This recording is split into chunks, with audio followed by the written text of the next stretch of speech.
माझ्या लहान चिमुकल्यांनो, कसे आहात तुम्ही? आज आपण आपल्या अर्थ बद्दल शिकणार आहोत. आपल्या अर्थवर जे जमिनीचे मोठे मोठे तुकडे आहेत त्यांना आपण कॉन्टिनेंट म्हणजेच खंड असे म्हणतो.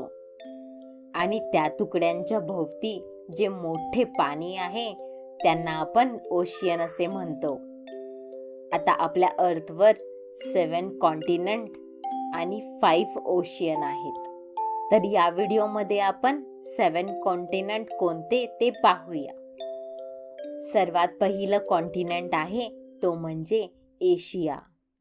म्हणा माझ्या मागे, एशिया. एशिया. एशिया हा सर्वात मोठा कॉन्टिनेंट आहे. त्यामध्ये खूप सारे देश आहेत आणि पांडा आणि टायगर सारखे ॲनिमल्स पण याच कॉन्टिनेंटमध्ये आहेत. दुसरा कॉन्टिनेंट आहे तो म्हणजे आफ्रिका.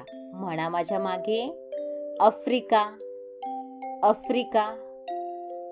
आफ्रिका त्याच्या वन्यजीवनासाठी प्रसिद्ध तर आहेच, त्यासोबत सर्वात मोठा डेझर्ट पण याच कॉन्टिनेंटमध्ये आहे. पुढचा कॉन्टिनेंट आहे नॉर्थ अमेरिका. म्हणा माझ्या मागे, नॉर्थ अमेरिका. North America.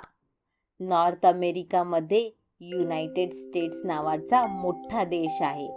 इथे सर्व प्रकारचे हवामान आणि लँडस्केप आपल्याला पाहायला मिळते.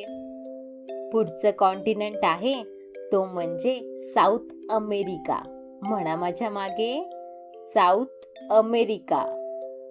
South America.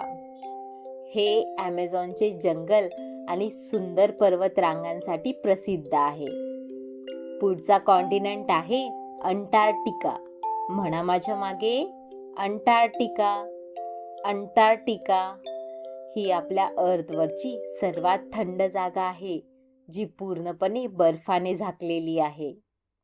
पुढचा कॉन्टिनेंट आहे तो म्हणजे युरोप. म्हणा माझ्या मागे, युरोप. युरोप. इथे अनेक भिन्न देश जवळजवळ आहेत, जे त्यांच्या समृद्ध इतिहासासाठी ओळखले जातात. पुढचा कॉन्टिनेंट आहे तो म्हणजे Australia.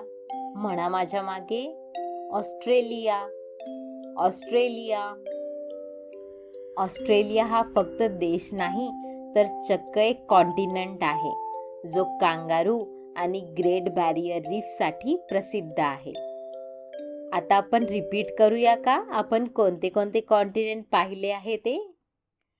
Asia, Africa, north America, south America, Antarctica, Europe, Australia. खूपच छान. आता आपण पुढच्या व्हिडिओमध्ये 5 ओशियन कोणते ते बघूया. Bye bye. आणि चॅनलला सबस्क्राईब करायला विसरू नका बरं का.